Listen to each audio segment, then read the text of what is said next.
할렐루야. 하나님의 은혜와 평강이 이 시간 우리와 함께 하기를 주님의 이름으로 축복합니다. 어느 스승과 제자 사이에 대화를 나눈 이야기가 있습니다. 스승이 제자에게 묻습니다.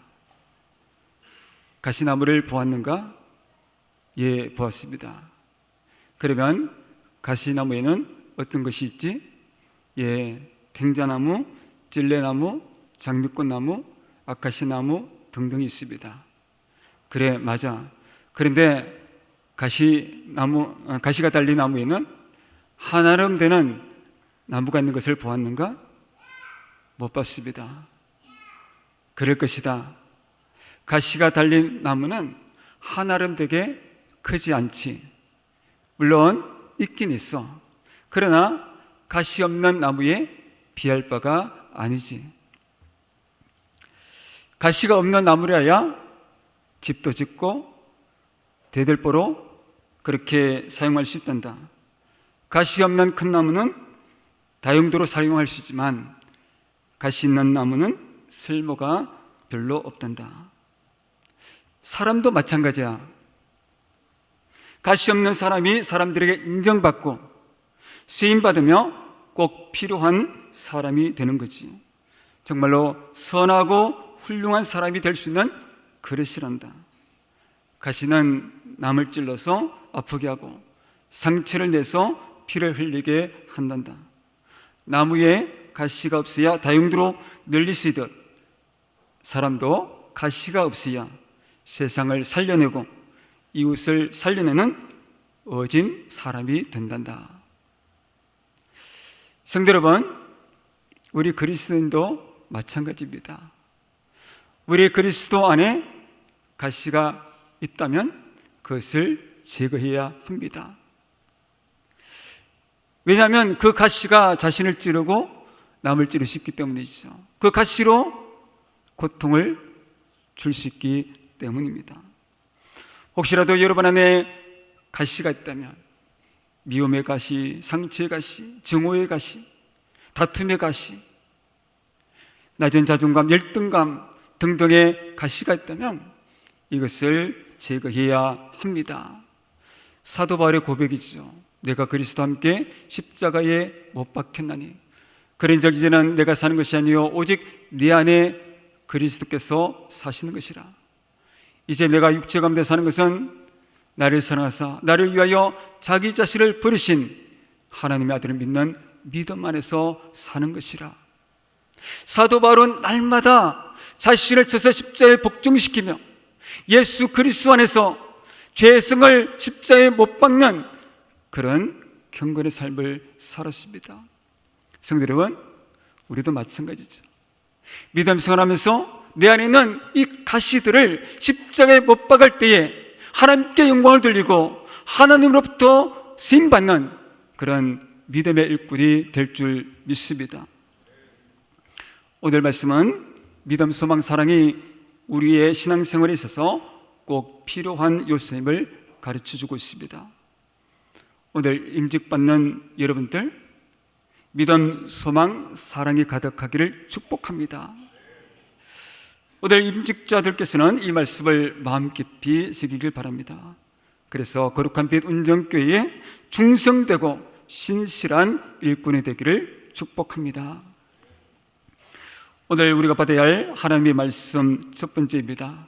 믿음으로 섬깁시다. 아멘. 믿음의 사람이나 어떤 사람을 말할까요? 경건의 모양과 경건의 능력을 가진 사람을 말합니다. 경건의 모양은 신앙적인 행위를 말하죠. 하나님과의 관계에서 예배하고 찬양하고 기도하고 말씀을 묵상하는 것을 말합니다. 또한 전도하고 그런 교회 맡은 사역을 감당하는 것을 말하죠. 그렇다면 경건의 능력은 무엇입니까? 그것은 삶으로 믿음을 드러내는 것을 말합니다. 우리는 이 세상에서 살아가면서 완전한 믿음의 사람이 될 수는 없지만 계속적으로 믿음이 자라가야 합니다. 하나님의 나라에 이를 때까지 성숙한 그리스도인의 삶을 갖추어야 하는 것이죠. 그렇다면 믿음은 삶으로 드러내야 하는데 어떻게 알 수 있습니까? 경건 생활입니다. 말씀과 기도 생활, 예배 생활, 전도 생활, 이것을 해야 하는 것이죠. 내가 믿는다고 하면서, 믿음의 사람이라고 하면서 예배를 안 드려요. 말씀을 읽지 않아요. 그러면 어떻게 하겠다는 거죠? 말씀이 들어가야, 생명의 양식을 먹어야 믿음이 자라나는 것 아니겠습니까? 이런 경건의 모양을 가져야 하는 것이죠. 우리는 우리의 믿음의 대상인 하나님을 바로 알고, 바로 믿고, 바로 섬겨야 합니다. 그러기 위해서는 예배의 삶, 말씀과 기도의 삶을 살아야 합니다. 두 번째, 변화된 인격적인 삶입니다. 믿음의 사람은 예수님의 사람이죠. 하나님의 형상을 회복된 자로서 예수님의 인격과 성품을 닮아가는 자입니다. 예수님의 온유와 겸손을 닮아가야 하는 것이죠. 예수님은 선하신 분이시며 죄가 없으신 분이시죠. 우리는 예수님을 닮아가야 합니다. 우리가 예수님일 수는 없잖아요. 예수님일 수도 없는데, 그러나 예수님을 닮아가야 하는 것이죠.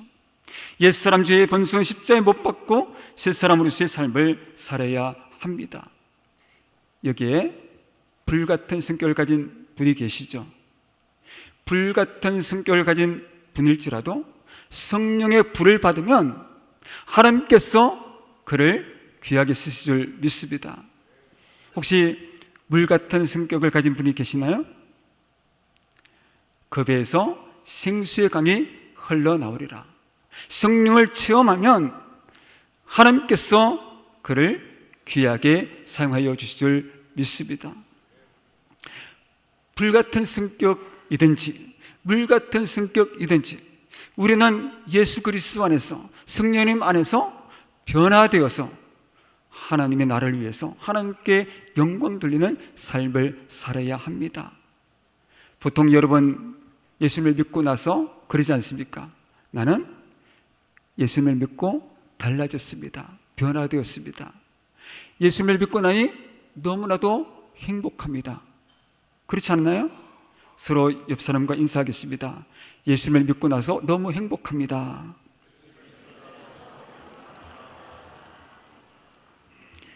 예, 이렇게 변화된 모습, 이게 바로 참된 믿음의 사람이라는 것이죠. 세 번째는 언어 생활입니다. 믿음이 있다고 하면서 언어가 폭력적이에요. 그러면 될까요? 안 되죠. 남의 마음에 상처 주고 다툼을 일으키고 갈등을 일으키면 안 됩니다. 하나의 주제에 대해서 다양한 의견 있을 수 있죠. 다양한 내용을 가지고 토론할 수 있죠. 근데 본질적인 것이 아닌 비본질적인 것으로 가지고 한치의 양보 없듯이 줄다리기를 한다면 그는 잘못된 것입니다. 어떤 애는 부정적인 말, 비판적인 말만 일삼는 경우가 있죠. 마음의 분노를 쌓아놓고 상대방의 인격을 무시하고 깎아내리는 말투를 아무런 생각 없이 하는 경우도 있습니다. 우리는 불평, 원망보다는 감사와 찬송의 입술이 되어야 합니다. 교회를 비판하거나 비난하는 말이 아니라 교회를 자랑하고 복음을 전하는 말이 되어야 합니다. 위로하고 격려하고 지지하고 믿음의 말, 은혜의 말, 부드러운 말을 해야 합니다. 어느 가정의 부부 이야기입니다. 강바다 남편과 박하늘 남편의 이야기입니다. 둘은 그동안 직장 생활하다가 이제 50대인데 이제 서로를 위해서 이제 목욕탕을 인수하게 됐습니다. 그동안은 직장 생활로 너무나도 바쁘다 보니까 서로를 돌아볼 시간이 없었는데 이 목욕탕을 인수해서 그렇게 함께 운영을 하다 보니까 같이 있는 시간들이 많아지게 됐어요. 그러니까 이 남편분이 좀 불같은 성격이에요. 그 조금만 뭐 마음이 안 맞으면 막 화를 내고 그런 거예요. 근데 이 부인께서는 그 불같은 성격을 아니까 참는 거죠. 한 번은 이 부부와 함께 점심 식사를 하게 되었습니다. 점심 식사를 하고 난 후에 식당 옆에 차를 마실 수 있는 공간이 있었어요. 그래서 이제 자리에 앉아서 대화를 나누면서 이런저런 이야기를 하는 가운데 갑자기 남편이 아내에게 화를 내는 거예요. 이씨 하는 거예요. 알고 보니까 커피 믹스를 원했는데 아메리카노를 갖고 온 거예요. 그러니까 이씨 하는 거예요. 제가 가만히 앉아있어서 좀 민망하더라고요. 그래서 남편분에게 이런 말을 했죠.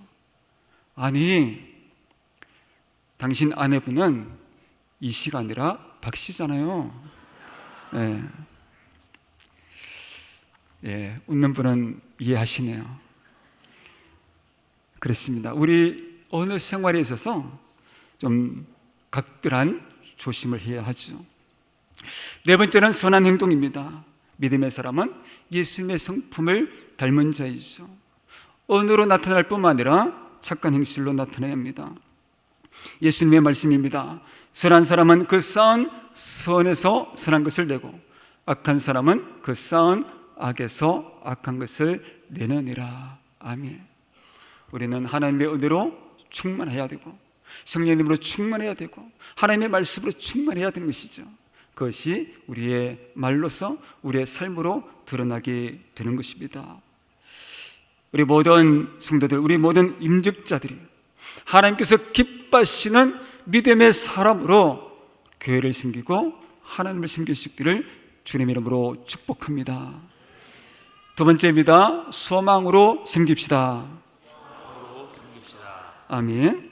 소망은 어떤 것을 바라는 마음가짐이죠. 우리의 소망은 무엇입니까?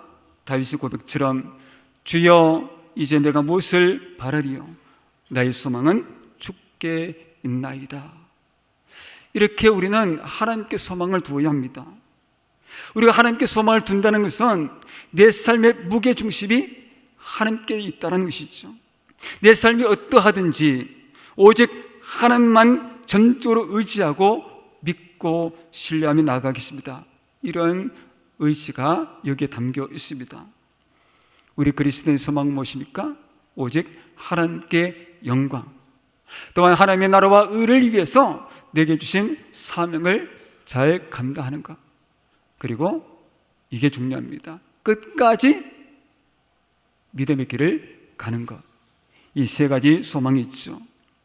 임직자 여러분, 오직 하나님께 영광 돌리시기를 바랍니다. 하나님께서 맡겨주신 사명을 잘 감당하시기를 바랍니다. 끝까지 믿음 생활을 해나가시기를 바랍니다. 그런데 어떻습니까? 믿음 생활, 여러분 지금까지 걸어온 믿음 생활 만만치 않죠. 어떤 분은 평탄한 길을 걸어온 분도 있지만 어떤 분은 순탄치 않은 경우도 있습니다. 어디가 충만하고 성령 충만할 때는 막 이런 찬양을 하죠. 나는 가리라 주의 길을 가리라 주님 발자취 따라 나는 가리라. 이 찬양 모르시나요? 예, 저만 독창한 것 같아가지고 이렇게 은혜 충만 성령 충만할 때는 어디든지 가겠습니다, 주님 따라가겠습니다, 그렇게 하죠. 그러나 현실은 녹록지 않을 때가 많죠. 힘들고 지치고, 제가 섬기는 교회 우리 성도들도 사업을 하는데 너무나도 힘든 거예요. 하루하루 버틴다고 그렇게 말할 지경입니다. 그러나 우리가 하나님께 소망을 둔다는 것, 절망을 희망으로 바꾸신 하나님, 낙심과 실패 가운데 오직 하나님께서 나의 하나님이 되시는 이것을 소망을 두고 가야 한다는 것이죠. 눈물의 골짜기를 희망의 골짜기로 바꾸시는 하나님께 나의 소망을 두어야 합니다. 그러면 하나님의 시간표에 따라서 하나님은 여러분의 눈물을 기쁨으로, 탄식을 찬송으로 바꾸어 주십니다. 사역을 하다 보면 힘들고 지칠 때에 내려놓고 싶은 마음도 없잖아 있을 거예요. 그러나 한 번쯤 생각해 볼 것은, 결코 나의 힘든 이 부분이 사익을 내려놓을 정도인가? 그것이 아니라는 것이죠. 오히려 고난이 내 삶을 지탱하는 버팀목일 수 있다는 것이죠. 고난을 이겨낼 디딤돌이 내게 주어진 이 사역의 현장일 수 있다는 것입니다. 그러므로 고난과 현장, 역경을 만났을 때에 섣불리 그만두겠다라는 생각을 쉽게 하지 마십시오. 하나님께 기도하고 하나님의 뜻이 무엇인지 찾고, 우리 아주 영적인 우리 유정상 이 목사님에게 찾아가서 상담하고, 그래서 하나님의 뜻 안에서 이루어가시기를 원합니다. 그러면 분명 하나님께서 여러분의 앞길을 예배해 주시고 갈 길을 보여주실 줄 믿습니다. 여러분, 이 교회의 소망이 무엇인가요? 교회가 자리 잡은 지역사회에서 좋은 문화를 보여주는 중심이 되고, 파주 고향을 전국에서 복음화율이 가장 높은 도시로 성시화한다.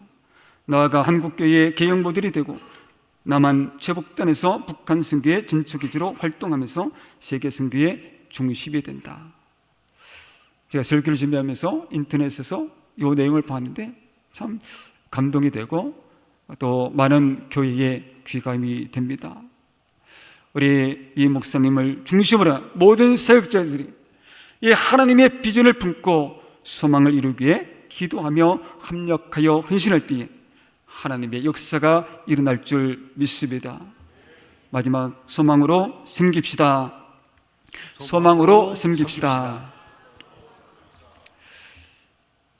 우리는 하나님을 사랑하고 이웃을 사랑해야죠.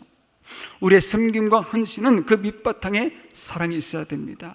고린도전서 13장, 얼마나 아름다운 사랑의 언어들입니까? 사랑은 오래 참는 것이죠.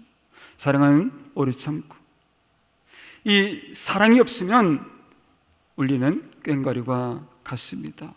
사랑은 사랑의 그릇의 너비인 만큼 사람을 품을 수 있습니다. 그래서 우리는 하나님의 사랑의 풍성함을 입어야 합니다. 어떤 분이 정장 바지를 하나 사가지고 수선집에 맡겼습니다. 그의 키는 175cm 정도고 또 허리 사이즈는 한 30인치 정도 됩니다.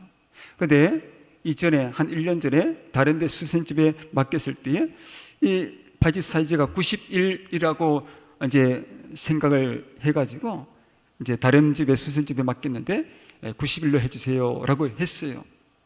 그리고 이제 그 다음날 찾아서 집에서 입었는데 짧은 거예요. 발목 위까지 그렇게 짧게 되어 있더라고요.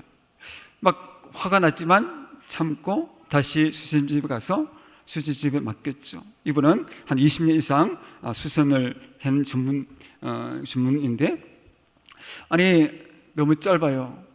제가 한번 입어보고 한번 보실래요? 그랬더니 사장님이 아니 안 입어봐도 된다고. 어느 정도 짧으냐고? 발목 위까지 짧다고. 그러냐고. 그래서 잘 해놓을 테니까 그 다음날 오시라고. 그래서 그 다음날 갔죠. 바지를 가지고 또 집에 가서 입어보니까 그래도 짧은 거예요.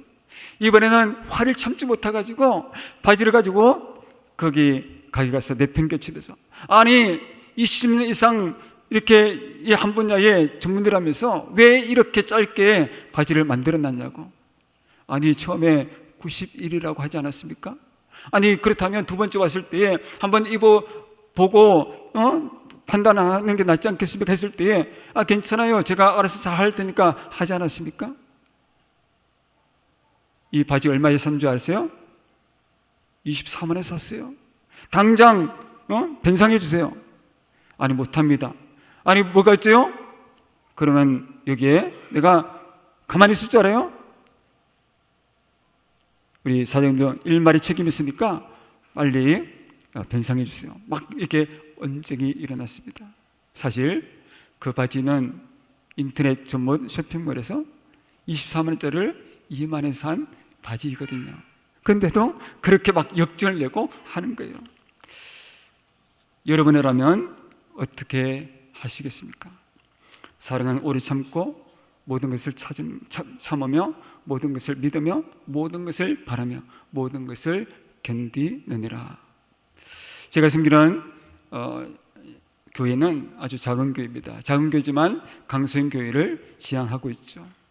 여러 가지 행사를 하는데 최근에 이제 마을 축제를 했습니다. 30여 명 모이는 우리 교인이 한 200여 명 우리 손님을 치렀죠. 근데 행사를 하기 전에 제가 교인들 모임 자리에서 이런 이야기를 했습니다. 여러분, 혹시 일을 하다가 손님을 접대하다가 마음에 맞지 않아서 욱하는 그 기분이 들 때는 저희 교회는 2층으로 되어 있는데 2층에 올라가셔서 심호흡을 하시고 또 마음을 가지런히고 기도한 후에 내려오셔서 봉사하십시오.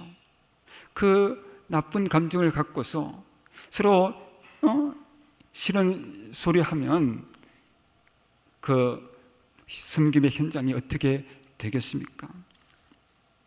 우리가 교회 사역을 하기 전에는 서로 경계심이 있어서 다들 좋은 사람으로 보이지만 일을 하다 보면 어떻습니까? 내 마음 같지 않을 때가 있을 수 있겠죠. 그럴 때에 마음에 욱하는 그런 감정도 있을 수 있을 것입니다. 그 마음을 잘 다스리는 것이 지혜요 사랑으로 섬기는 사역자의 자세입니다. 오늘 임직받는 모든 분들이 믿음으로 소망으로 사랑으로 섬길 수 있기를 축복합니다. 그래서 이 교회가 더욱더 은혜롭고 또한 날마다 하나님의 은혜 가운데 자라가는 아름답고 행복하고 그렇게 축복된 교회가 될 수 있기를 주님 이름으로 축복합니다.